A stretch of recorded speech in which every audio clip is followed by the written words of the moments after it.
Hi, I'm Dan Kasper with OnTheSnow.com. We're here today to talk about the Blizzard Magnum 8.0 Ti. This was a Frontside Editor's Choice selection for 2014. This is a stiff flexing, fast ski that our snowbird testers gave high marks for carving and stability. It comes in lengths ranging from 158 centimeters to 179 centimeters.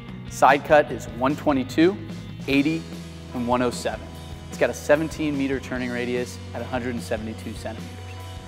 It's 80 millimeters underfoot, as I mentioned. It's one of the narrowest in our front side category. It's great at cruising Groomers at our snowbird ski test, and it'll be a great beer league ski.